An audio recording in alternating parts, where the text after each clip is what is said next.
ونستغفره ونعوذ بالله من شرور أنفسنا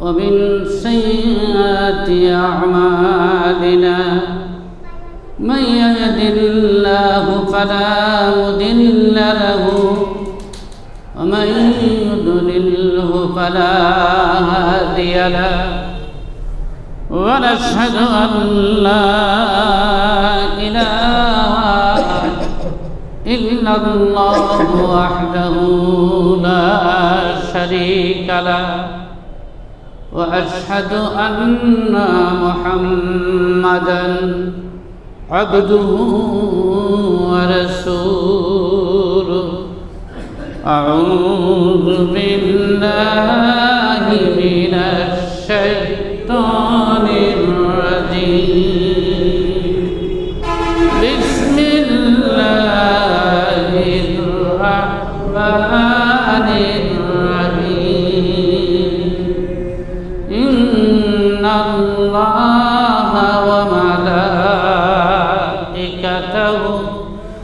يصلون على النبي يا أيها الذين آمنوا صلوا عليه وسلموا تسليما اللهم صل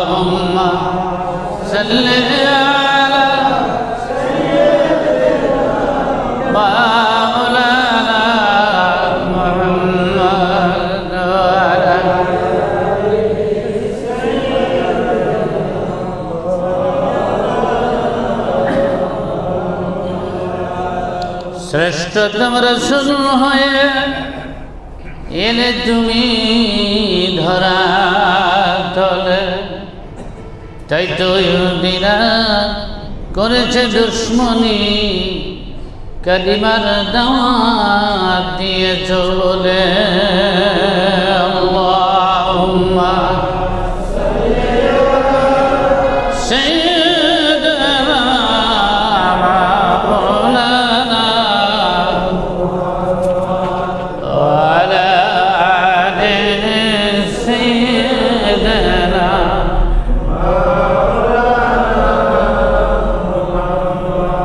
بلغ العلا بكماله كشف الدجى بجماله أسرت جميع خصاله صلوا عليه وآله نحمده ونصلي على رسوله الكريم أما بعد সম্মানিত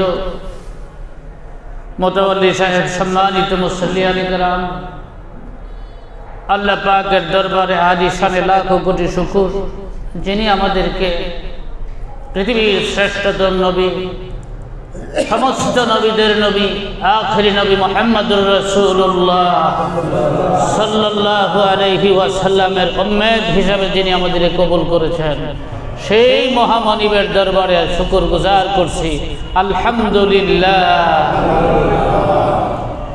এই পৃথিবীতে আল্লাহ এবং নবীর পরে যত নিয়ামত আমাদেরকে আল্লাহ তাআলা দান করেছেন, সবচেয়ে বেশি বড় নিয়ামত হলো পিতা এবং মাতা। সুবহানাল্লাহ বলুন।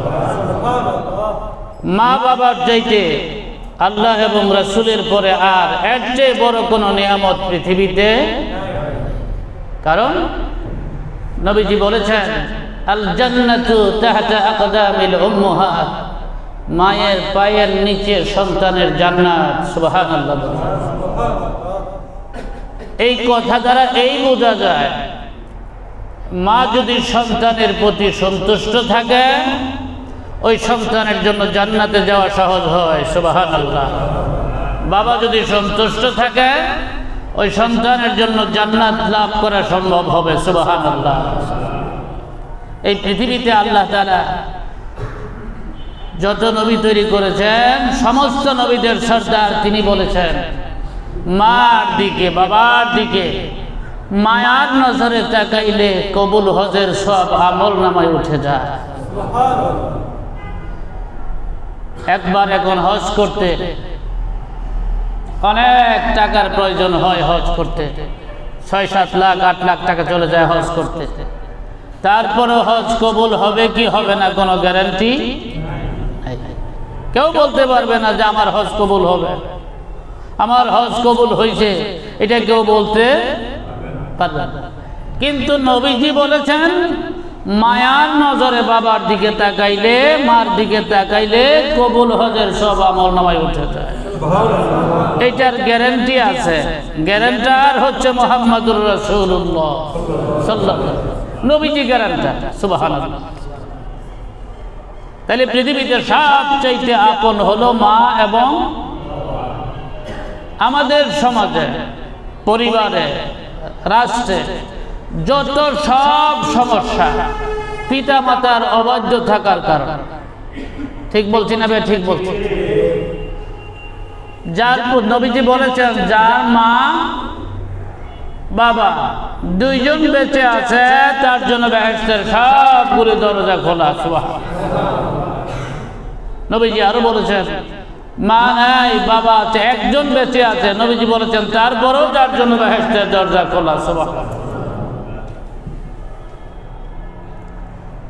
এই পৃথিবীতে সব চাইতে দামি মানুষ হচ্ছে মা এবং বাবা, আল্লাহ এবং রাসূলের পরে। হযরত আবু হুরায়রা রাদিয়াল্লাহু তাআলা আনহু নবীজির দরবারে হাজির হয়ে ধা ধা করে চোখের পানি ছেড়ে দিয়ে কান্নাকাটি করতেছে, চেহারা মলিন হয়ে গেছে। নবীজি জিজ্ঞাসা করছে আবু হুরায়রা এইভাবে তো তোমাকে কখনো কাঁদতে দেখি নাই, তুমি তো একটু ভদ্র মানুষ, নরম মেজাজের মানুষ। নবীজি কাছে আবু হুরায়রা বলেছে হুজুর আমাকে গত রাতে আমার মা মেরেছে। সুবহানাল্লাহ। কে মেরেছে? নবীজি বলেছেন কেন মেরেছে? হুজুর আমি আপনার কাছ থেকে যাইতে একটু রাত বেশি হয়ে গেছে, এই কারণে। জিজ্ঞাসা করলো যে আবু হুরায়রা এত রাত পর্যন্ত কোথায় অবস্থান করেছো? আমি বলেছি আখেরি নবী মুহাম্মদুর রাসূলুল্লাহ সাল্লাল্লাহু আলাইহি সাল্লামের দরবারে, সেখান থেকে আসতে একটু রাত হয়ে গেছে। এই কথা বলাতে রাগান্বিত হয়ে আমার মা আমাকে অনেক বেশি মেরেছে। সুবহানাল্লাহ। নবীজি বলেছেন আবু হুরায়রা তুমি কি তোমার মার বিরুদ্ধে আমার কাছে কমপ্লেইন করছো, অভিযোগ করছো? ইংরেজিতে বলা হয় কমপ্লেইন, বাংলাতে বলা হয় অভিযোগ। তুমি কি আমার কাছে তোমার মায়ের বিরুদ্ধে অভিযোগ করছো? আবু হুরায়রা চোখের পানি ছেড়ে দিয়ে বলে ইয়া রাসূলুল্লাহ আমি আমার মায়ের বিরুদ্ধে কোনো অভিযোগ করছি না। নবীজি বলে অভিযোগ করলেও আমার কিছু বলার নাই। সুবহানাল্লাহ। অভিযোগ করলেও আমার কিছু করার। হযরত আবু হুরায়রা বলে ইয়া রাসূলুল্লাহ আমি আপনার কাছে একটা জিনিস আবেদন করব। নবীজি বলে কি আবেদন করবা? যে আমি জানি আল্লাহর নবী আখেরি নবী সমস্ত নবীদের নবী মুহাম্মদুর রাসূলুল্লাহ সাল্লাল্লাহু আলাইহি সাল্লাম যিনি আল্লাহর দোস্ত, তিনি দোয়া করতে দেরি হয় সেই দোয়া কবুল হতে দেরি হয় না। সুবহানাল্লাহ। আমি আপনার কাছে আবেদন করব হুজুর আপনি একটু আমার মার জন্য দোয়া করুন। সুবহানাল্লাহ। আপনি একটু আমার মার জন্য, আমার মাকে নিয়ে আল্লাহ তাআলা হেদায়েত করে ইসলামের পথে যেন আল্লাহ পাক আমার মাকে কবুল করে। সুবহানাল্লাহ। নবীজি বললেন আবু হুরায়রা তুমি দোয়া করো আমি আমিন বলি। সুবহানাল্লাহ। আবু হুরায়রা দোয়া করলেন, নবীজি আমিন বললেন। আপনারা বলুন নবীজি যেই দোয়ার মধ্যে আমিন বলবে সেই দোয়া ফেরত আসবে? কবুল হবে কি হবে না বলুন? সেই দোয়া কবুল হবে। আল্লাহু আকবার বলুন। হযরত আবু হুরায়রা আল্লাহর হাবিবকে সালাম করে এত বেশি বেশি দৌড় শুরু করলো, বাড়ির দিকে যাচ্ছে। সাহাবীরা বলে, আবু হুরায়রা তুমি তো ভদ্র মানুষ, নম্র মানুষ, জীবনে এইভাবে তোমাকে কখনো দৌড়াতে দেখি নাই, আর এত পেরেশান দেখি নাই, কি হয়েছে বলো? আবু হুরায়রা বলে, এখন বলা যাচ্ছে না, আমাকে বাড়িতে যাইতে দাও, আমি বাড়িতে পৌঁছবো। আবু হুরায়রা বাড়িতে যাইয়া নজর করে দেখে আবু হুরায়রার মা দরজা খুলে অপেক্ষা করছে, আর গোসল করেছে, এখনো চুল থেকে পানি ঝরছে। আবু হুরায়রার মা আবু হুরায়রাকে ডেকে বলে, আবু হুরায়রা আমি তোমাকে মেরেছি, আমার মারাটা ঠিক হয় নাই। আবু হুরায়রা বলে, মা গো আপনি একবার নয়, দুইবার নয়, যতবার খুশি আমাকে মারতে পারেন, এতে আমার কোনো আপত্তি নাই। আবু হুরায়রার মা বলে, আবু হুরায়রা আমাকে পড়ায় দাও ওই মধুর কালিমা, যেই কালিমা পড়লে মানুষগুলো ভালো হয়ে যায়। সঙ্গে সঙ্গে আবু হুরায়রার মা কালিমা পড়ে মুসলমান হয়ে গেলেন। ও নবীর উম্মতেরা, যে নবী আমিন বললে দোয়া কবুল হয়, ওই নবীর আদর্শ বাস্তবায়ন করলে, ওই নবীর কথা মতো জীবন যাপন করলে আল্লাহ রাব্বুল আলামিন বান্দাকে সব সময় সাহায্য করে। ইজা জাআ নাসরুল্লাহি ওয়াল ফাত ওয়া রাআইতান নাসা ইয়াদখুলুনা ফি দীনিল্লাহি আফওয়াজা। আল্লাহু আকবার বলো। যখন আল্লাহর পক্ষ থেকে সাহায্য আসবে, যখন আল্লাহ তাআলার পক্ষ থেকে বিজয় আসবে, সহযোগিতা আসবে, তখন মানুষগুলো দলে দলে কালিমা গ্রহণ করবে। এটা এমন এক কালিমা, যেই কালিমা গ্রহণ করলে আল্লাহ নবী বলেছেন, মান ক্বালা লা ইলাহা ইল্লাল্লাহু ফাদাখালাল জান্নাহ। উম্মতেরা, এই কালিমাটা যারা জীবনে একবার পাঠ করবে, ঈমান আনবে, বিশ্বাস করবে, তারাও একদিন আমার আল্লাহ পাকের জান্নাতে যাবে। এই কালিমাটা যারা একবার পাঠ করবে বিশ্বাসের সঙ্গে, তারাও একদিন বেহেশতে যাবে। আল্লাহু আকবার বলুন, আলহামদুলিল্লাহ বলুন। তাইলে এই বিশ্বাস আমাদের আছে, আমরা একদিন না একদিন বেহেশতে ইনশাআল্লাহ যাব, ইনশাআল্লাহ। আল্লাহ আমাদেরকে জান্নাতে যাইতে দিবে।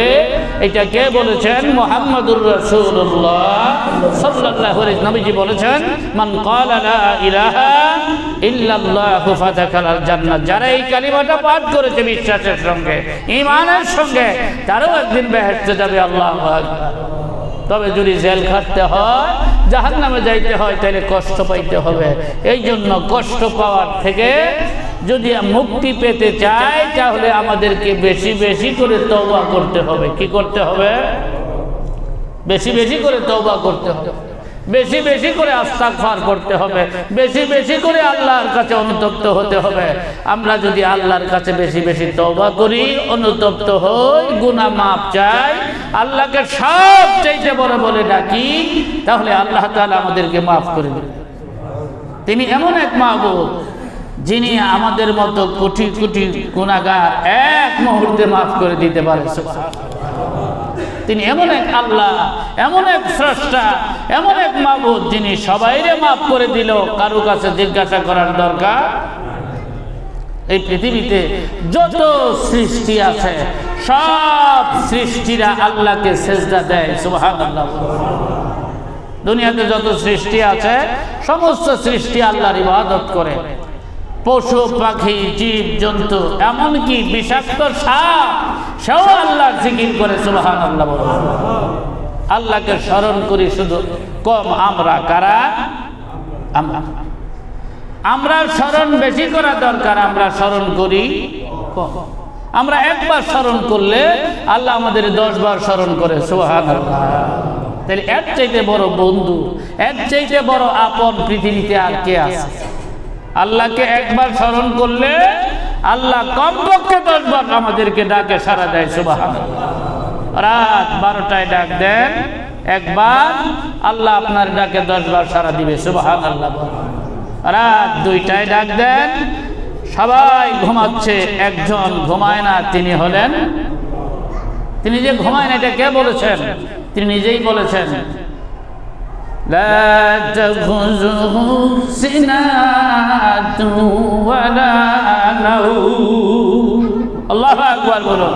ঘুম তো দূরের কথা, ঘুমের ভাবটাও আমার আল্লাহর হয় না। সুবহানাল্লাহ। সুতরাং সেই আল্লাহর ইবাদতে মশগুল থাকুন, বেশি বেশি করে তওবা করুন, বেশি বেশি করে গুনাহ মাফ চান। একদিন না একদিন আমরা আল্লাহ পাকের দেওয়া, আল্লাহ পাকের বানানো, দয়া করে আল্লাহ পাক আমাদেরকে জান্নাতে নিবেই নিবে ইনশাআল্লাহ। আল্লাহ তাআলা আমাদেরকে জান্নাতে যাওয়ার উপযোগী করে তুলুক। বলুন আল্লাহুম্মা। আমাদের মা বাবা আপনজন যারা কবরে আছে আল্লাহ তাআলা মাফ করে দেন। আমরা যারা বেঁচে আছি আল্লাহ তাআলা আমাদেরকে সুস্থতা দান করুন। সারা পৃথিবীর সমস্ত ষড়যন্ত্র থেকে আমাদের দেশকে, দেশের মানুষকে আল্লাহ তাআলা হেফাজত করুন। বলুন আল্লাহুম্মা আমিন। বিশ্ব ইজতেমাকে আল্লাহ তাআলা কবুল করুন। ওয়া আলাইনা ইল্লাল বালাগ। আসসালামু আলাইকুম ওয়া রাহমাতুল্লাহি ওয়া বারাকাতুহু।